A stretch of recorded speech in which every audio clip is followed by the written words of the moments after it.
باندیوں کے ساتھ یا لونڈیوں کے ساتھ یا کونکوبائنس کے ساتھ کوئی نکاح نہیں ہوتا تھا. منکوحہ وہ بیویاں کہلاتی تھی اور یہ باندیاں کہلاتی تھی. یہ ملکیت ہوتی تھی. بیوی ملکیت نہیں ہوتی. بیوی تو ایک سوشل کانٹریکٹ کے تحت آپ کے ساتھ آتی ہے, زندگی گزارتی ہے. اس کی مرضی کے بغیر اس کا نکاح نہیں ہو سکتا. اس کی اجازت سے نکاح ہوا ہے. اور بیوی جو ہے اس کو یہ حق بھی حاصل ہے کہ وہ کبھی چاہے تو آپ سے سیپریشن جو ہے وہ حاصل کر لے. لیکن یہ جو ملکیت کا تصور ہے اس میں یہ چیزیں نہیں ہیں. نہ اس میں نکاح ہے, نہ اس میں کوئی وراثت کا حصہ ہے, بلکہ وہ تو خود وراثت میں منتقل ہو جائیں گی. اگر کوئی شخص جو ہے اس کے کچھ باندیاں تھیں تو اس کے انتقال کے بعد وہ اس کی ملکیت ان کی جو ہے جیسے اور پراپرٹی جو ہے وہ منتقل ہوگی, اولاد کو ایسے ہو جائے گی. تو پہلی بات تو یہ چاہے اچھی لگے چاہے بری, لیکن آپ اس کو سمجھ لیجئے ایز سچ کے جیسے وہ تھا معاملہ. ہمیں اس کے اندر جو ہے وہ کچھ اس کو پہلے ٹیبل بنانے کے لیے اور اس کو جو ہے اس کے اندر کوئی ترمیم نہیں کرنی چاہیے. سٹیٹس جو ہے باندی کا, کونکوبائنس کا, وہ یہ ہے جو میں نے آپ کے سامنے رکھا. اچھا, اصل مسئلہ یہ آتا ہے کہ آیا آج بھی ایسا کوئی معاملہ ہے؟ آج ایسا کوئی معاملہ موجود نہیں ہے. اور یہ لونڈیاں ہوتی تھیں حضور کے زمانے میں صرف وہ جو میدان جنگ میں مال غنیمت کے طور پر آتی تھی. آپ ایک جنگ ہوئی ہے, فرض کیجئے جنگ بدر ہوئی ہے. جنگ بدر میں اب جب کہ کفار کو شکست ہو گئی ہے تو آپ کو معلوم ہے ان کے جو اونٹ تھے وہ 900 اونٹ لے کر آئے ہوئے تھے, وہ سارے تو ابھی کھائے نہیں گئے تھے. اب وہ گویا کہ وہاں پر مال غنیمت ہے. ان کے گھوڑے اگر وہ بچے ہوئے تو مال غنیمت ہے. وہ جو آدمی بھاگتا وہ اپنا اسلحہ بھی پھینکتا جاتا ہے تاکہ بھاگے اور جان بچائے, یہ سب کیا ہے؟ مال غنیمت ہے. ایسے ہی اگر وہاں کوئی عورتیں بھی آئی ہوں, میرے علم میں نہیں ہے کہ بدر میں آئیں یا نہیں آئیں, احد میں تو آئیں, لیکن بدر کے بارے میں مجھے یقین کے ساتھ معلوم نہیں ہے. لیکن اگر عورتیں بھی آئی ہوں تو وہ باندیاں ہوں گی, وہ تقسیم ہو جائیں گی. یہ جو اصل غلام کا اور باندی کا تصور ہے اسلام میں, یہ POW کا حل ہے. Prisoners of war, what to do with دم.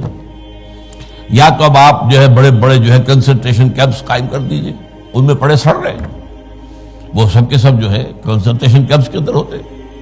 اب وہاں پر ان کا کیا معاملہ ہے؟ تو ان کے لیے اگر وہ مرد ہیں ان کے لیے ان کی کوئی جنسی تسکین کا کوئی سامان نہیں.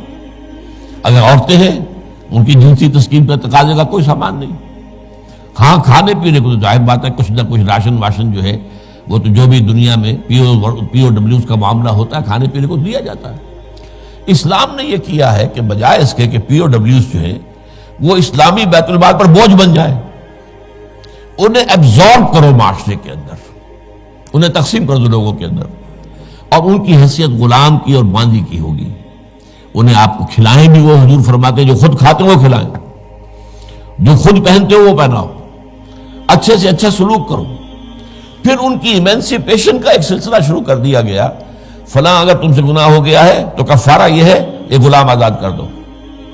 قتل خطا ہو گئی ہے, وہاں تم غلطی سے تمہارا ارادہ نہیں تھا, کوئی تمہارے ہاتھ میں مارا گیا ہے, گولی چل گئی تم سے اور کوئی شخص جو ہے وہ مر گیا ہے, اس کے لیے بھی وہ غلام جو ہے آزاد کرو.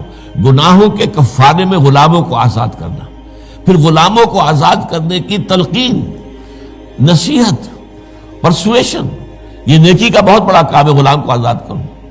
یہ ساری چیزیں جو ہیں اس کے ذریعے سے ایک دفعہ انہیں سوسائٹی میں جذب کرنے کے بعد وہ علیحدہ ایلیمنٹ نہیں رہے, اب سوسائٹی کا حصہ بن گئے.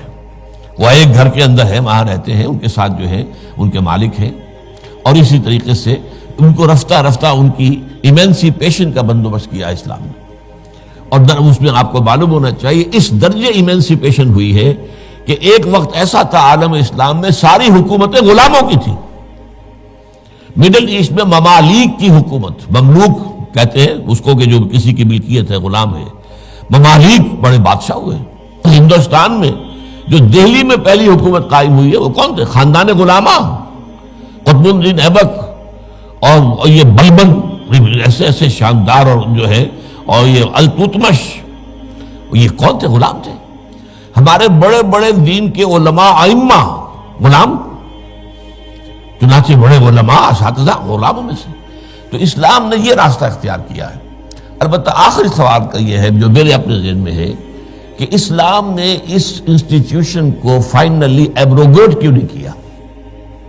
ایبروگیشن جیسے آپ کو معلوم ہے سود کا معاملہ چلتا رہا، آخر میں آ کے سن 9 میں فائنلی طے کر دیا گیا حرام. اب اس کے قریب بن پڑے.